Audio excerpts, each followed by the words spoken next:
Good evening, everyone. Welcome. My name is Jason Lambert. I'm an associate professor in the College of Business at Texas Women's University. I want to thank you for joining us today. This is something that I do with my students to invite people who are actually in the field, who are professionals, managers, executives, so that you as students can get some practical insight as to how you can apply what you learn in our course. So for this course, the Diversity and Organizations course, I have invited three heavy-hitting, amazing DEI professionals here to come speak to you today. And we're going to have a lot of fun. Those who know me know that, we're just going to be laid back. I crack some jokes here and there. But let me just jump right on in and introduce you to our guests. And when I call your name, if you could just wave so that they know who's who, that'll be awesome. So first off, I want to introduce to you Maya Bordeaux. Maya is the Chief People and Culture Officer at ATPCO, the airline tariff publishing company, which is a travel tech company that supports 440 airlines worldwide. And there she serves as a global lead of human resources and corporate social responsibility. Maya also recently founded Lead with Love Consulting, a human resources and diversity consultancy.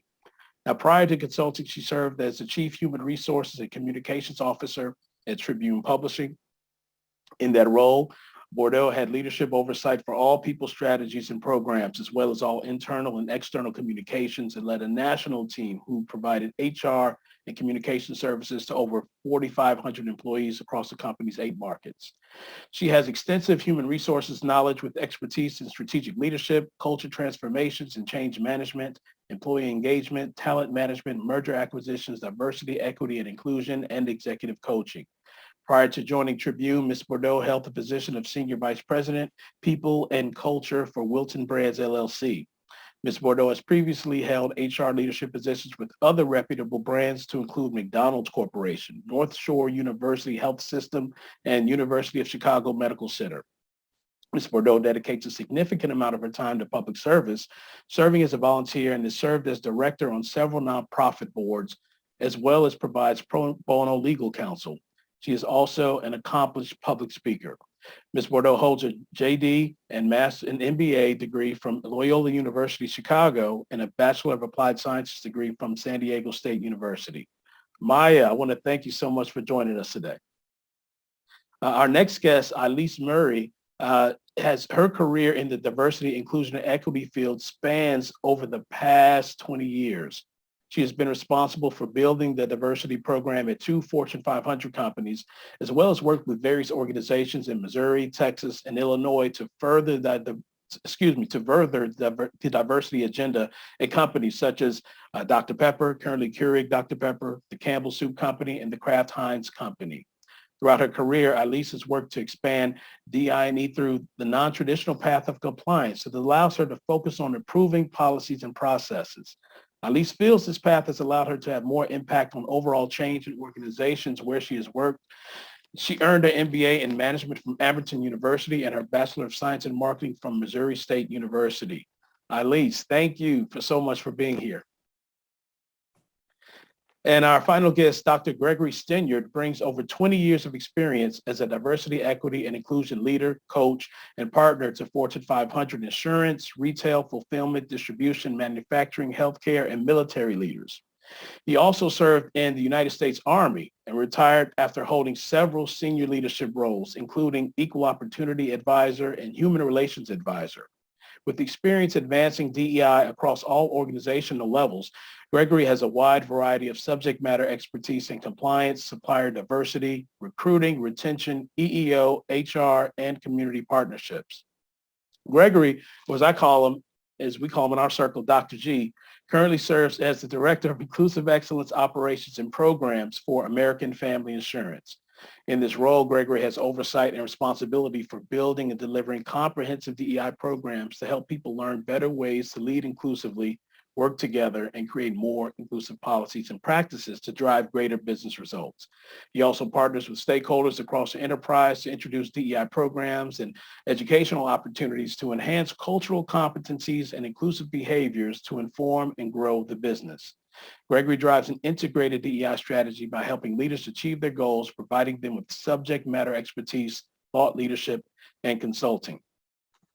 Dr. G earned his PhD in organizational leadership, master's degree in human resources, and master's of business administration from the University of Phoenix. He earned his bachelor's degree from Wayland Baptist University, and he holds three, get this y'all, three certifications from the Diversity Equity Leadership Academy. He holds the CDP, that's a Certified Diversity Practitioner, the CDT, that's a Certified Diversity Trainer, and CDE, Certified Diversity Executive certifications, and 2 professional coaching certifications from the Institute for Professional Excellence in Coaching. He has a continuous improvement manager and a bunch of other designations. I'll be here for a long time, no disrespect. This is my guy, so I'm sure he has no problems me skipping over. Basically, he has a lot of letters behind his name. And he recently completed a certification in strategy execution from Harvard Business School.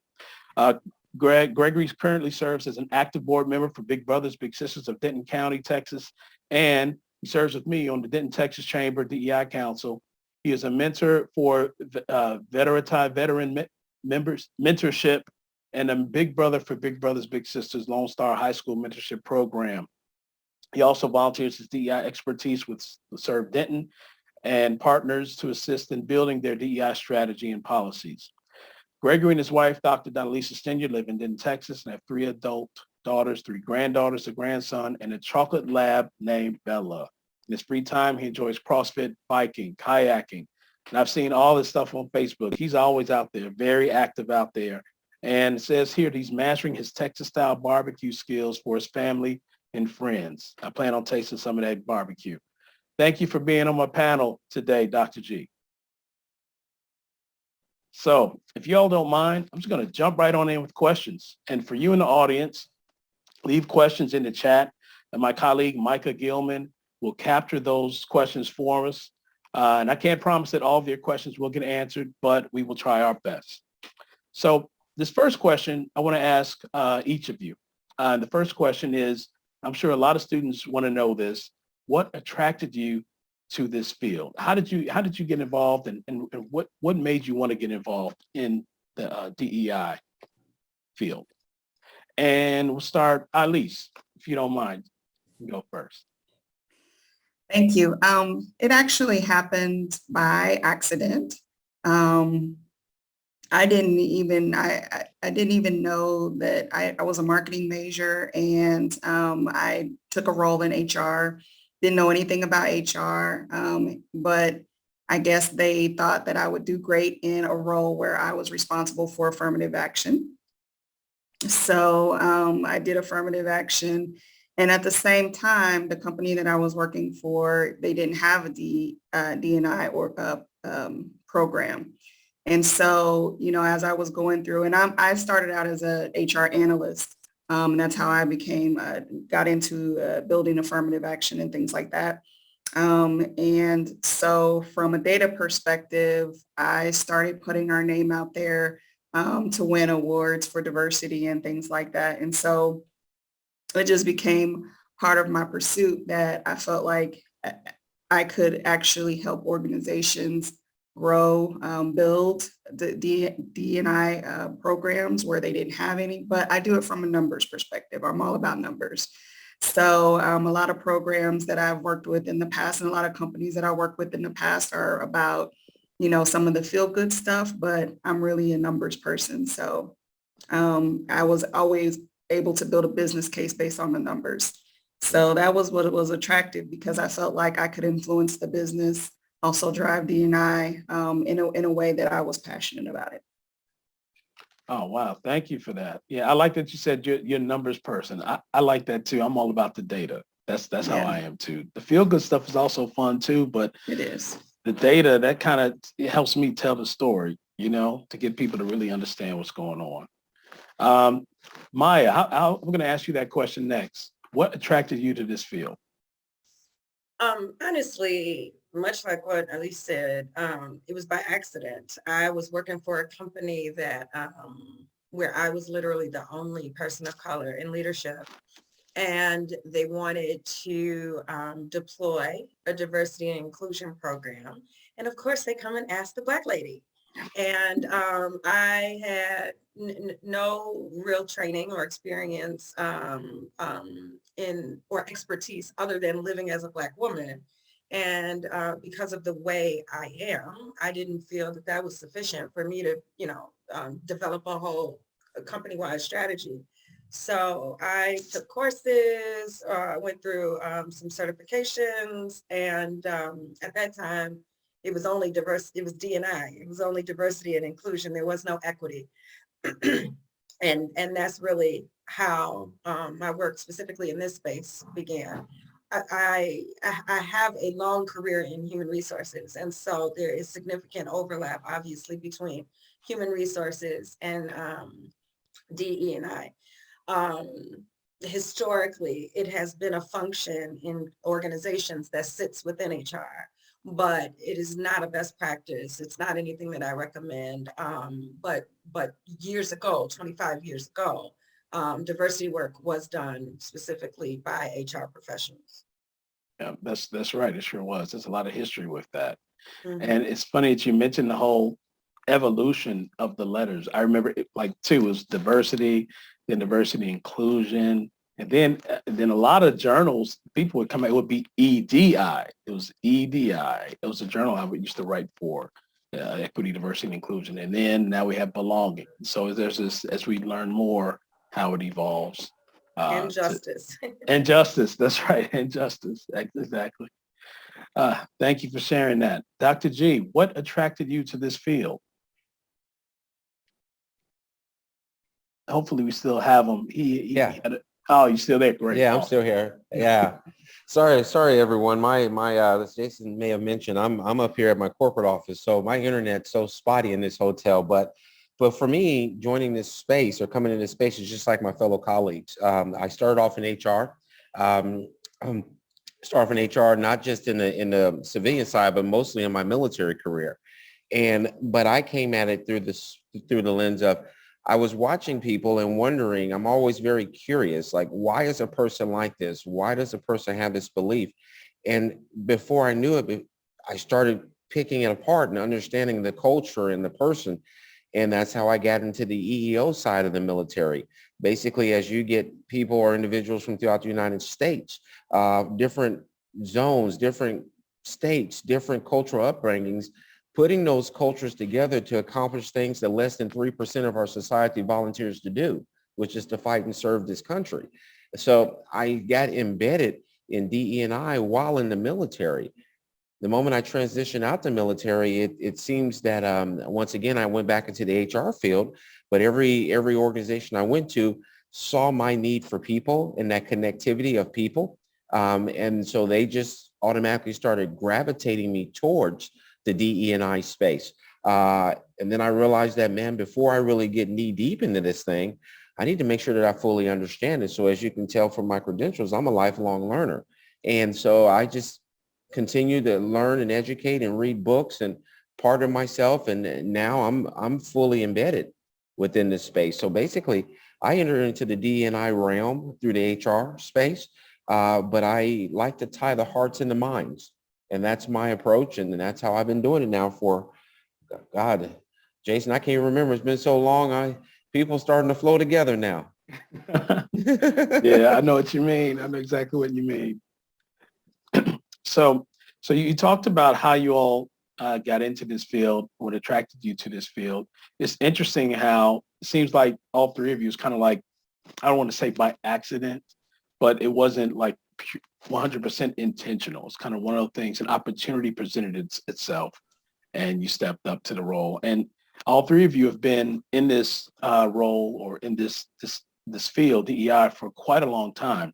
But as you know, we were talking about this right before we started the panel, is that now we have a significant increase in DEI positions being created like all over the place, right? I mean, almost at least once a month, I'm getting inboxes where, folks are trying to recruit me or something like that. And so I want to know, what are your thoughts? And there's some pros and cons to that. And we kind of talked about earlier about the reason why we see this increase. But so if you could share, what are your thoughts, good or bad or both? What are your thoughts about the significant increase in DEI positions being created at companies at this time? So I'll start, Jason. So my feelings on this has shifted. Initially, and I would roll it back to 2020, post the murder of George Floyd. I got a hiring report, and there were 4,000 chief diversity officer roles across the entire United States, which is unprecedented. And at that time, it felt like, wow, the world has truly experienced like this global awakening. And although I've been at this work for many, many years, now all of a sudden everybody gets it or wants to get it. Now, let's fast forward 2022. People's interest and commitment, their authentic and genuine commitment is questionable. I think, people were riding a wave that they were very consumed emotionally. Emotions were very high during 2020, at the peak of the pandemic and all of the social unrest that was going on. And so everybody cared about diversity, equity, inclusion, and, Black Lives Matter. But I suspected that there would be some tapering off of this level of demand and interest. Like you could not fill all those jobs. I got so many executive search firms, HR colleagues, they could not find enough talent to fill all of the jobs. So then what happened is they just started plucking people and putting them into the jobs, even though they weren't necessarily qualified or have any background or expertise. It's like, oh, you're a person of color, so you can do this diversity job. And so my feelings about how much focus there has been on diversity, equity, inclusion comes down to really challenging people to understand, is it a genuine commitment? Is it steeped in experiences or the desire to learn or the desire to truly have a culture where everyone feels valued and welcomed and that they belong? Or do you feel like this was the right thing to do because that's what everybody else was doing across the world? That's pretty impactful. Oh, go ahead. I'm sorry.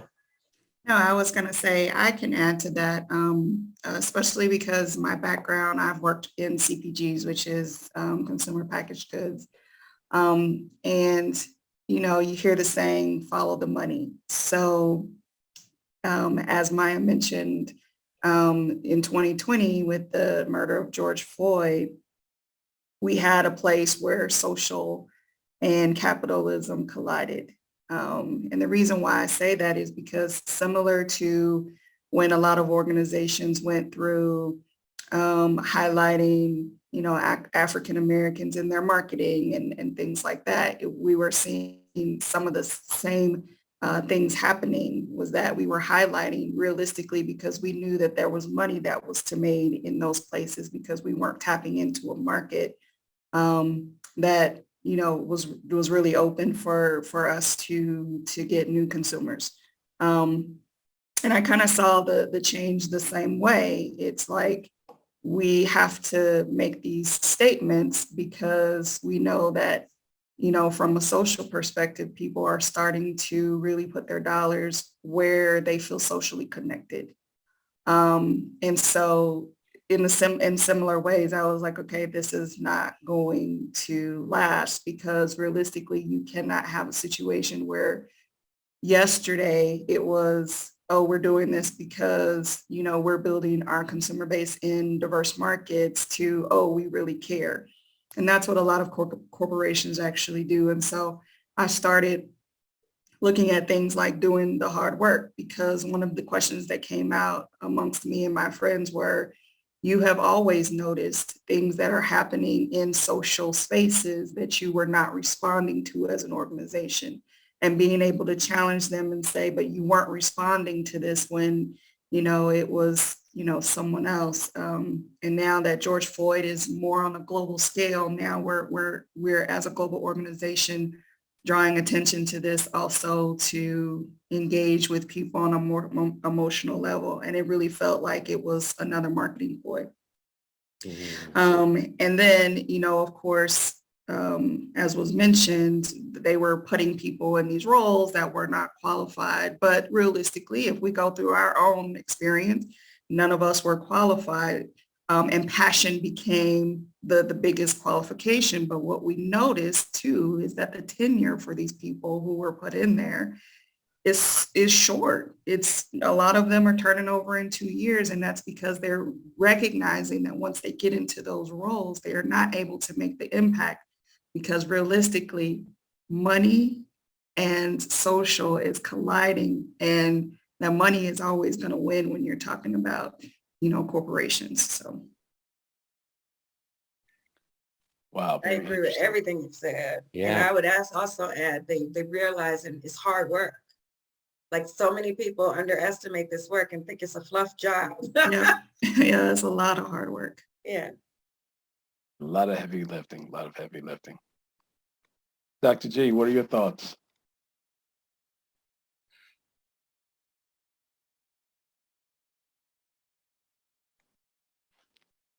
Oh, we still got you? You still there? Well, that's okay. We'll just move on to the next question. I know that you have some internet difficulties. Kind of segue into this. We discussed this hard work. In my role, chair of the Chancellor's DEI Council at TWU, there's always a lot of work. There's always unexpected things that come up. There is situations where there's fires you need to put out, but at the same time, you're trying to plan for the future. And also you have people in different respective stakeholders who may or may not get it all the time. And so understanding that, I want to know, what are some other pros and cons that you believe people might encounter if they wish to pursue a career in this field? And let me add to that, and especially if it is a con, if it's like what are some ways how they can mitigate these unexpected negative things that might occur, or things that might go unexpectedly in this field? So pros and cons, and how that they might expect. Ilyce, you want to start? Or you want me to start? Sure, I can go. My role is a little bit different because the difference between what I do and what a lot of D&I professionals have to face, I do it from a legal perspective. The one thing that has really worked in my favor from the perspective of George Floyd is that the Department of Labor has really changed their tone on how they're addressing things like affirmative action, equal employment, to have more of a diversity spin on it, and really focusing on how you do the work, engaging with HBCUs and engaging with social organizations to get the work done. So for me, where I feel like a lot of D&I professionals have issues is that it's difficult for them to go into a room and really have executives look into the mirror, and because they're challenged with, can I say this? Can I not say this? Is there a line that I have to draw? How do I cover myself?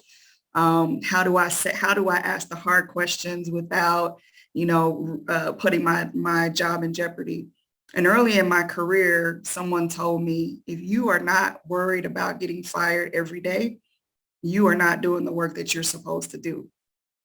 And so that's why I really stayed on the compliance side, and as opposed to going over to the DEI side, because I could speak the law. I could say the things that I needed to say. And the reality is I had the number and the law behind me. And so I think the biggest challenge for a lot of DE&I is making that balance between having the hard conversations and really self-preservation, because that comes into play a lot of times when you're having people look in the mirror and really address some of the things that are happening in the organization.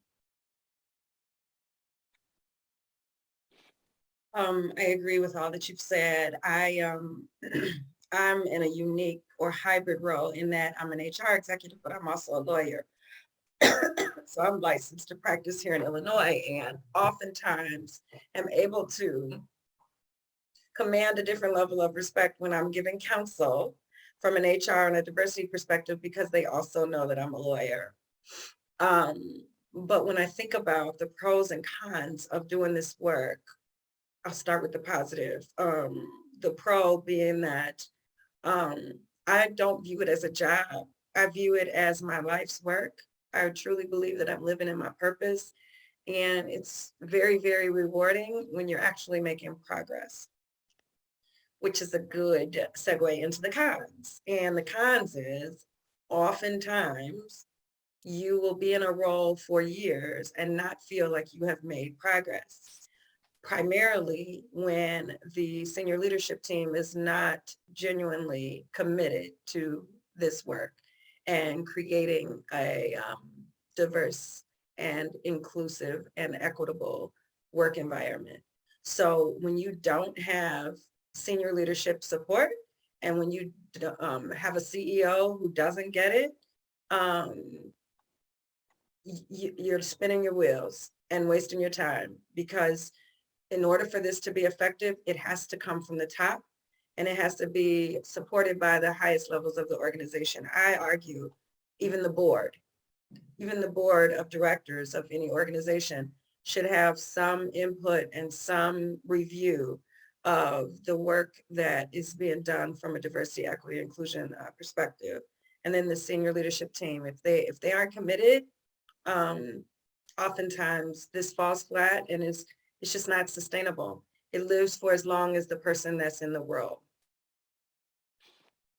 Yeah, that's so true. It's very telling when we think about how complicated, I think a lot of people don't realize on the outside looking in, that this role can be. Not because any role is complicated, but when you add that level of complexity with, both employees and leadership who maybe don't get it because there's a lot of education that has to be involved. Then you have a lot of the social spillover into organizations, different attitudes, values, beliefs. When we're talking about DEI, we're really talking about the employees themselves, kind of like the base foundation of who people are in your company. And so that makes it some very challenging work. I'm glad that I'm glad that we have both of you here, because we can kind of also compare and contrast kind of different angles, different perspectives from DEI too. Like, for example, with compliance, right? With the numbers you see, you compare any complaints, issues, filings, compare that with the law, and you look at your numbers to make sure you're on top of your recruiting. Looking at your EEOC tables. It's very concrete. It's very tangible to look at that. But then there's a whole nother side of like microaggressions and culture, which is less tangible, which also plays a very instrumental role. We got some questions coming from the audience, which is good. And so I'm going to read this one. This one's from Alicia Dickerson. Ilyce, I like that you said you're a numbers person. One of the initiatives my company has taken on is self-identification requests. This is to determine how many LGBTQ plus employees we have, how many people of color, and other minorities. The concept is that the company will use these numbers to see if there are glass ceilings in certain departments within the company, et cetera. However, many employees are nervous about this initiative and worried that this self-identification will somehow hurt them. Is this a technique that you have seen used to create positive change within a corporate culture, and/or is this something you've seen as one of those social versus money things where the concept might come from a good place, but ultimately result in no change due to lack of money? Interesting question.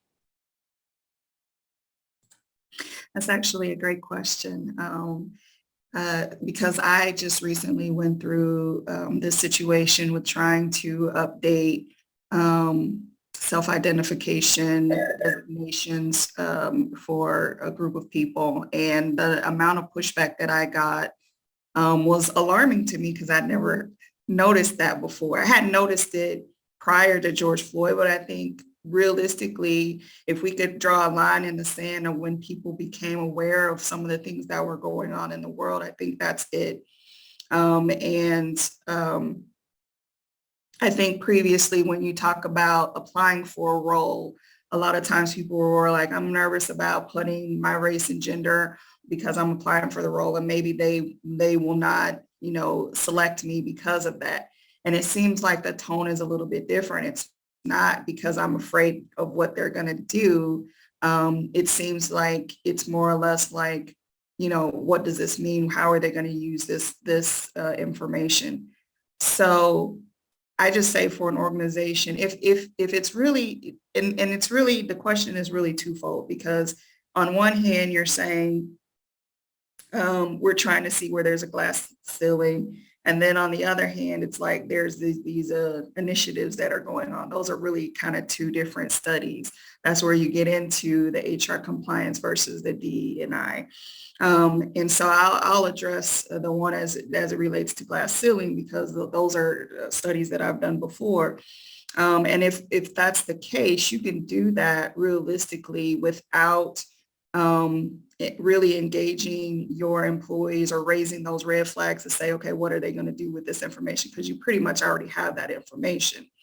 And you can go through career trajectory models and all kinds of other things in order to do that.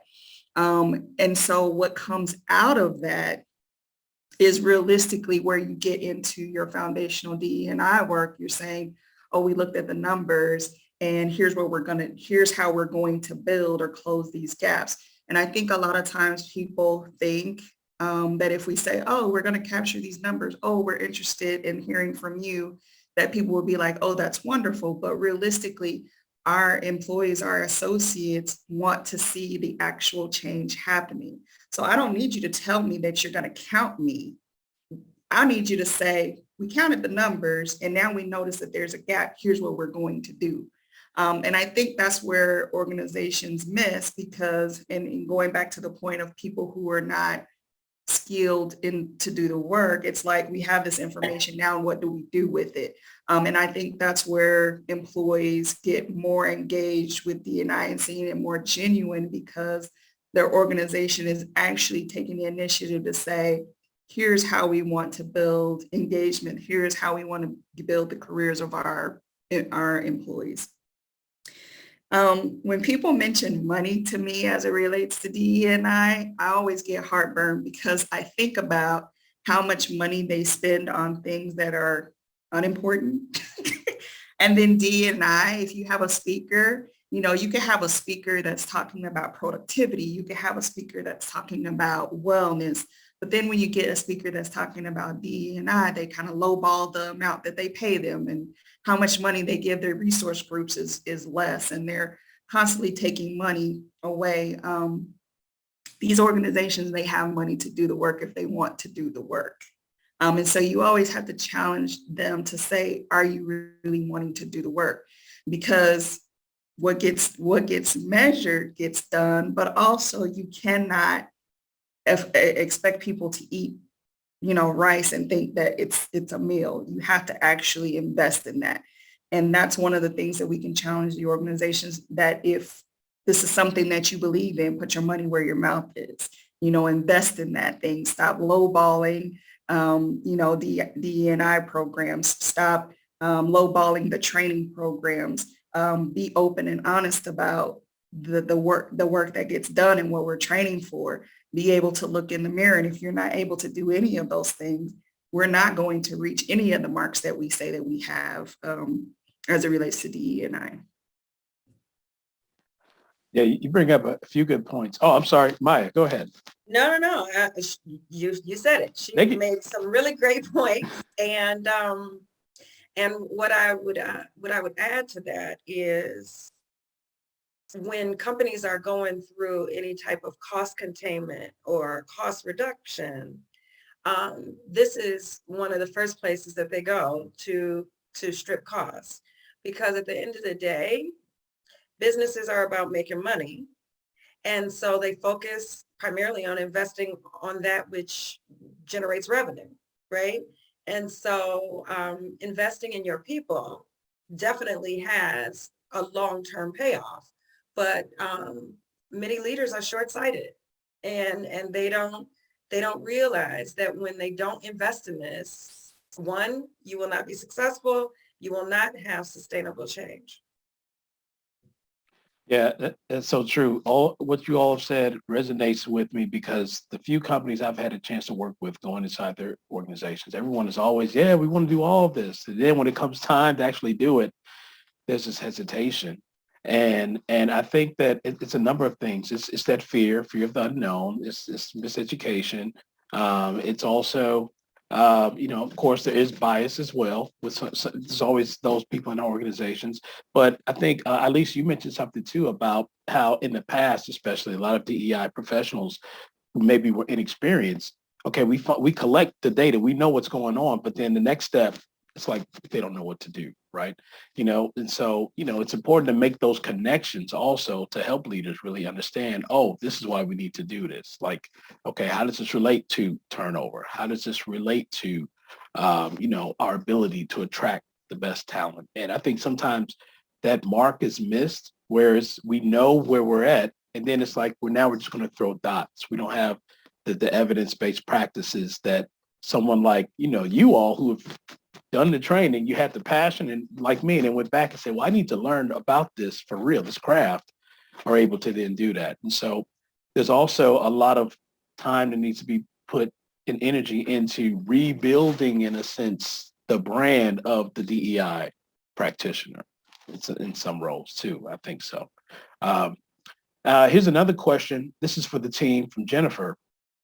It is, my first thoughts is how can I feel motivated to honor the diversity in these organizations and put forth the work I want to do?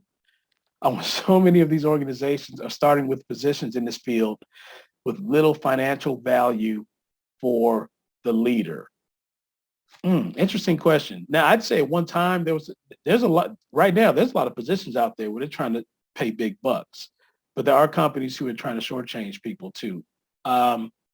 Who wants to address that question? They're motivated, they want to put forth the work, but if there's no value for the leader financially, what should Jennifer do? So that has not been my experience, Jennifer. This is a moment in time where DEI practitioners are being paid far more than they ever have. The Harvard Business Review did a study on CDOs over the course of 2021, and the average salary for a chief diversity officer was $350,000. Like, that is unheard of 10 years ago, 5 years ago. And then, of course, there are levels below the chief diversity officer, but for the most part, these roles are very well compensated. Now, I don't know if that shift will change, but right now, this is a very strong labor market. And there's more demand than there is talent. I would agree. Yeah, I would too. So Jennifer just added something. Let me see what it says. She's applied for over 50 positions in leadership, and they were all most under 80K. Jennifer, is this in the DEI leadership specifically, or in general other types of roles? Okay, Where? so In what market? In Texas? I can believe it if Jennifer? it's. You know what? I will say this: a lot of the people, the companies paying the most money are not in Texas. Okay. They are not in Texas. I'm getting stuff from the East Coast, Midwest, West Coast. And actually, if you look at like searches for like DEI roles or what have you, because I have many students who ask me, I want to get into this work. How do I do it? I'd say the fewest would be in like this southern region. Most of them are like on the East Coast, the West Coast. As far as the highly compensated, you mean? Yeah, if I was highly compensated, or just the number of positions, generally speaking, But Jennifer, I would say that a couple of things, there's some certifications out there. I know talking to managers and owners of some companies who don't know what to look for.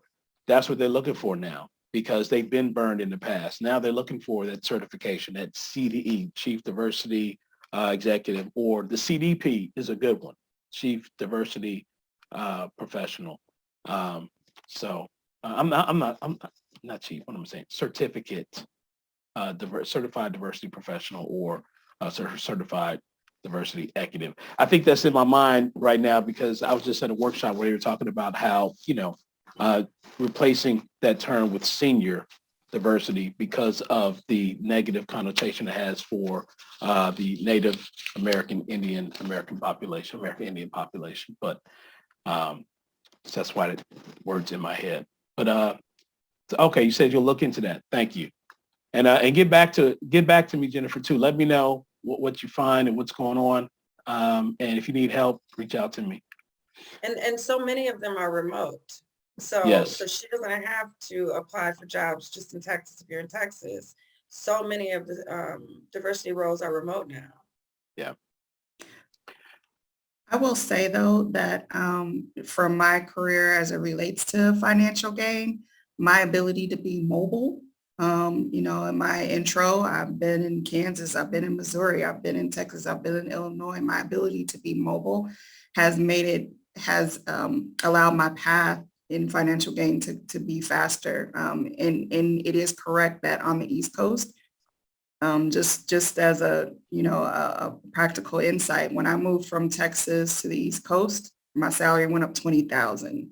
And then of course, when you get to that level, now you're able to negotiate. You're not going to go to another company and say, hey, I want to make less money. Now you can negotiate at a higher salary. So if you're willing to be mobile, even in this place where we can be remote, you can do that. And that will definitely, and in those spaces where I've moved to other places, I was only there for 2 years or so.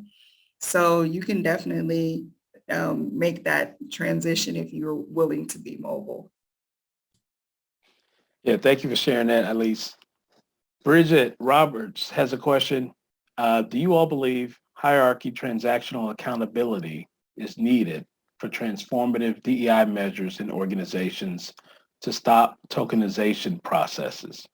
Should it be mandated that the data be made available publicly? So I will say, because I'm going through this right now, that there are some initiatives that are requiring this data to be made public. Most of the reports are available, but until society starts demanding the information, I mean, you can get an EEO-1, you can get an affirmative action plan, you can get any of that information, you can get all of that by going to the organization. There's a lot of news outlets that do a lot of stories and research on that. So, there's a lot of companies that do surveys on the diversity of organizations. So the information is public. The problem is that there's no accountability, as you mentioned. So, you have the numbers, but are we all going to say, let's say, for instance, and I'm just going to pick on Target. Target has really good numbers, but let's say, for instance, Target didn't have really good numbers. Are you going to stop shopping at Target? Are you going to tell your friends, let's not shop at Target? You're not. So realistically, how are you going to hold these organizations accountable for not doing what they say? The only way you're going to do that is to hit them in the pockets. And we love certain conveniences. We're not going to turn away from our favorite retailer just because they don't have D&I numbers, and most of us just don't have access to that information or don't seek access to that information. So, but a lot of that information is public already. What do y'all think? Do you use dashboards in your organization to share what's going on in your company? And the information you share, is it like quantitative quantitative data, or is it just like things like events and news and updates, or what do you, if you have a dashboard, what does it look like and what do you use it for primarily? So every company that I've led in, we've had a dashboard at any client that I have advised. I've advised for them to have a dashboard. So much of culture building or culture transformation is around trust, transparency, accountability. So it's so important that you are sharing this information. As Ilyce said, for publicly traded companies, it's all public anyway. But for privately held companies, I've seen a significant shift probably in the last 3 to 5 years where they're sharing the demographics of the company with their employees and helping people understand why they have the programming that they have in place and what they are hoping to achieve through these, diversity talent acquisition strategies, DEI education strategies, and then there's just so much more communication and talk about diversity, equity, and inclusion, social issues that impact people of color, and so it's a very interesting and fun time to be doing this work because people are less concerned about being private or we're going to offend people. I feel like companies have embraced something that I've always said, and so many of my other diversity practitioners have said, you have to get comfortable with uncomfortable. Like that's the only way that we change. That's the only way that we grow, that we learn, that we develop. You have to get comfortable with the uncomfortable. And so people are just being much more open and much more transparent about data. There was an earlier question around the collecting of demographics, and what I still have seen pause, hesitation, or concern around is collecting data on sexual orientation. Race and gender and age has been collected for years and years and years and years. Not every company, and I would argue most companies don't, like when you're applying and you're filling out the EEO information, most companies don't ask about LGBTQIA+. So now you're in the company and now the company is asking, employees are like, well, what do you need this for now? Like, you asked me about race, gender, age, so what do you need this for? So we still have some work to do about creating a place of comfort and trust that people can be open about sexual orientation, except for in the states who with these crazy laws that have just passed. But outside of those states, we have to work to get to a place where people are more comfortable, and hopefully also do the work in the states where you can't say gay, it passed, that we get that overturned. I think resource groups have been very instrumental in a lot of organizations to help move the needle on capturing that information. Realistically, part of the reason from the organizations that I've seen that we don't capture at that level is because we don't really have a place to put it. Unfortunately, a lot of the ERPs don't hold that information because it's not federally or, from a state level, it's not counted. But I have seen a lot of resource groups be instrumental in capturing that information. And the LGBTQ community is very open about sharing that information because they do want to be included. And I think part of that being open to help the organization is they're also hoping that that would be more inclusive for them. So like, for instance, I was talking to someone and there's a way for you to capture that information in the engagement survey where you may not necessarily add it on the application, you can get it in an engagement survey. But again, you have to be able to, communicate what you're going to do with that information. Don't just capture it, understand what's going on in that community, in your organization, and then help them if it's a matter of, well, we don't get the same kind of opportunities for promotion. Do what I mentioned, a career trajectory model to determine, who's in this community, how long does it take them to get promoted, and then start looking at ways for us to get more visibility, whether it be a mentoring program, whether it be sponsorships or things like that. So there are ways, non-traditional ways. It's not going to be on the application, of course. It's not probably going to be in the recruitment process, but there are other times that you can capture that information and really leverage your resource groups to help you do that, because they can also help with the messaging. They can also help build engagement just around the whole initiative. Do you think that with the Supreme Court ruling, was it 2020 or 2021, where now Title VII language also includes individuals based on this protection for those based on their sexual orientation? Do you think that now that gender encompasses that protection for the LGBTQ community in the workplace, that we might see a change coming down the line in organizations, maybe being more, what's the word I'm looking for? Less afraid and more willing to capture that voluntary EEOC data?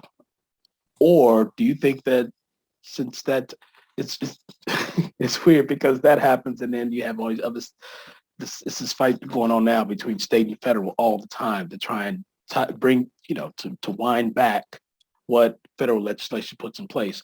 But do you also think that maybe federal it might be the government might step in also to encourage companies to capture that information?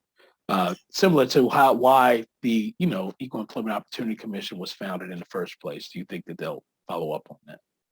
Well, I have to tell on the EEOC because they're getting ready to release the EEO1 tomorrow, the template for the EEO1. And I think up until now we had to report gender as male or female. There was no other category. I haven't seen the template yet, but I'm almost certain that there is no category. They just said, okay, if you want to count someone who's non-binary or another designation, you put it in the notes. So, and that's why I say we're not going to capture the information in the traditional ways, because until organizations like the Office of Federal Contract Compliance Programs, the DOL, the EEOC, are on the same plane as the rest of society as far as how we capture that information, then organizations don't have a need to do so. And a lot of that data is being captured because we need to have that data. And so, hate to tell on them, but they're not there yet. So they're actually the ones that, most of the organizations that I work with, they are wanting to make a distinction between who's not non-binary and preferences and things like that. We just don't have a means to be able to bring that into the story because there's no place to put it. Okay. I think corporate culture also influences that so much.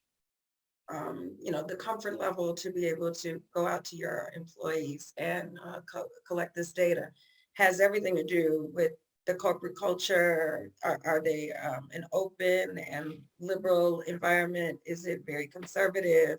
That really, influences the employee's experience on every level, including even in the collection of data.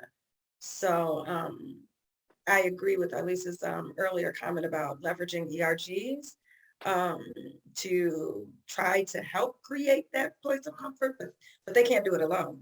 Leadership and how they interact with employees every day is what determines what the experience will be like and whether they trust that the company is, going to be prudent with this information and not be using it for some wicked reason.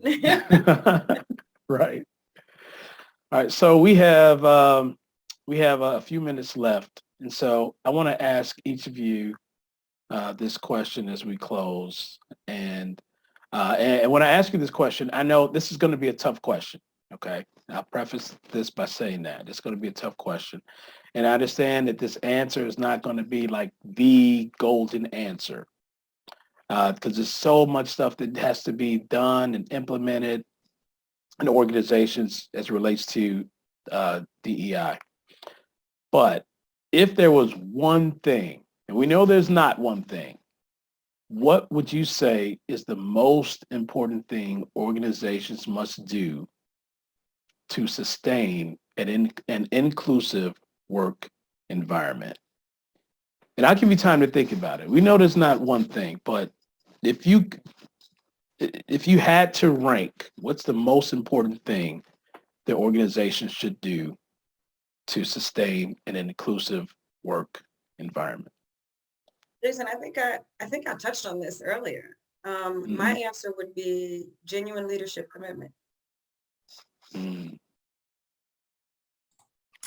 Yeah, I agree with that. Yeah. Definitely genuine leadership, because a lot of what organizations are trying to do is do a bottom up kind of situation.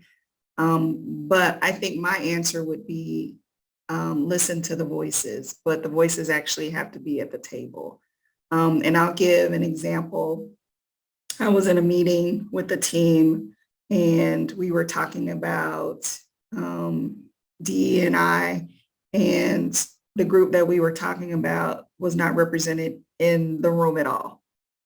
And it's like, how do you literally feel comfortable having this conversation when the group of people that you're discussing has no representation in the room?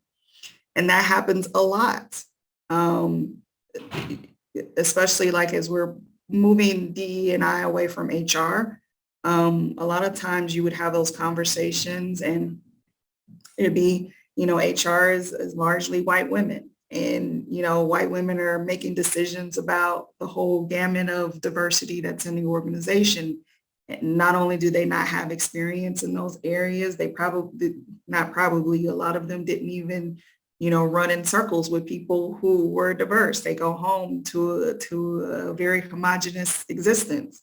And yet in the workplace, they're making decisions about people who are diverse. So I feel like the more that we bring those voices to the table and use, our leadership to amplify those voices, I think it's awesome that a lot of organizations are requiring leaders to be sponsors of resource groups, because it allows them to amplify those voices and to understand what the needs are of those people in the organization.